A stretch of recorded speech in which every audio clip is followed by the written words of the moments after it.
ranking Leonardo DiCaprio movies from worst to best. In last place, I'm going with Romeo plus Juliet. Obviously, this takes the classic story of Romeo and Juliet and puts it in more modern times while keeping that old-time dialogue. And number 21 is The Great Gatsby from the same director as Romeo plus Juliet. I do think Leo is great as Gatsby, but again, kind of mixing like the modern music and this story, it doesn't really click for me. I just don't love his style that much. And I'll admit, the last time I watched this movie was in my high school English class, which probably did not help my experience any. Number 20, I have Don't Look Up, a movie about an asteroid heading towards Earth, and pretty much nobody in the world or any of the news outlets care at all because we're all so distracted. I do appreciate what the movie's trying to say, and it becomes more and more relevant every day. I just don't think it was executed in the best way. I feel like a lot of the comedy doesn't really work for me. And number 19, I have The Beach, a very young Leonardo DiCaprio performance where his character Richard finds his map to like this beach sanctuary where everything seems like a paradise, but there's obviously a lot more going on underneath the surface, and this movie really gets crazy. This is like the definition of a mediocre movie. Like, it's not good or bad, but it's wildly entertaining at times, but incredibly uneven too. Number 18 is Revolutionary Road, aka Getting a Divorce, the movie. Leo and Kate Winslet are very good in this film, just not really for me. 17, I have The Revenant. This is one of the best looking movies I've ever seen in my life.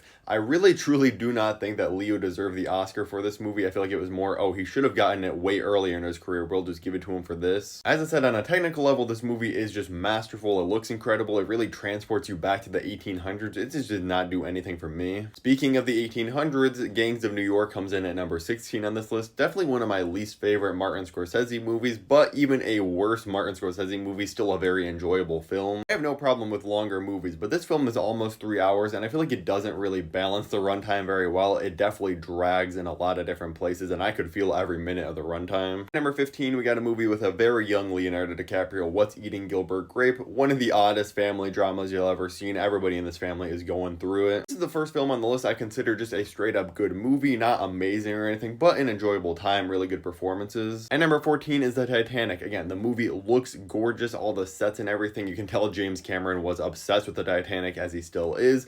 Leo and Kate Winslet, again, they're incredible in this movie. Definitely another film that is way too long for the story being told. Again, no problem with longer movies if you can justify it. Number 13, we're taking a big step up in quality. We got Blood Diamond. The movie shows these different factions trying to get these very valuable diamonds during a civil war in Sierra Leone and just showing the real horrible things that go on just so we can get our diamonds to sell them. And number 12 is a really underrated movie, The Quick and the Dead. It takes place in this small little western town that's been taken over by an evil gunman played by Gene Hackman, who is so wonderfully just evil and despicable in this entire film. And the movie follows this mysterious woman entering this quick draw tournament. It's directed by Sam Raimi. His sauce is all over this movie. Some of the action and gunfights are incredibly fun. Really just an absolute blast from start to finish. A smaller role from Leo in this movie, but still he's obviously very good as always. And number 11 is probably the best and most effective don't do drugs PSA of all time in Basketball Diaries, following this young kid falling into a life of addiction. Leonardo DiCaprio, absolutely incredible in this movie at such a young age. And number 10, I got The Aviator, following the life of Howard Hughes, one of the pioneers of aviation, also a very inspiring filmmaker. I really love this movie. Leo is obviously incredible as Howard Hughes. I think the real performance of the movie is actually Cate Blanchett as Katharine Hepburn. She is incredible in this film. Number 9 is where I'm putting his newest movie, One Battle After Another. The movie follows Leonardo DiCaprio, who used to be this radical revolutionary, but now it's like 15 years later and he's just living with his daughter. All while Leo, his daughter, and the rest of the revolutionaries are all being hunted down by Stephen Lockjaw. The movie is an absolute blast. Like, it's seriously a hilarious film, one of the funniest Leonardo DiCaprio performances of all time. He nails all the line deliveries and physical comedy perfectly. It's a super entertaining film from start to finish. Me personally though, I do think how funny this movie is does undercut the serious subject matter that we're dealing with here. And number 8, I have Shutter Island. Martin Scorsese getting in his bag, making a detective movie, obviously with one of the best twists of all time. I think this movie is slightly overrated. I don't think it's like a perfect 9 or 10 out of 10 movie, but it is again a very enjoyable movie with an absolutely unforgettable ending. Number 7, I have Django Unchained, and this is a good time to mention this is not based off of Leonardo DiCaprio's performances, just the movies themselves, but obviously he is incredible in this film too. So is Jamie Foxx, really the entire cast. And number 6, I'm going back to back Quentin Tarantino. I think he knows how to use Leonardo DiCaprio perfectly with Once Upon a Time in Hollywood. This movie is just the definition of a vibe. Like, you're just hanging out in this classic version version of Los Angeles that Quentin Tarantino recreated perfectly,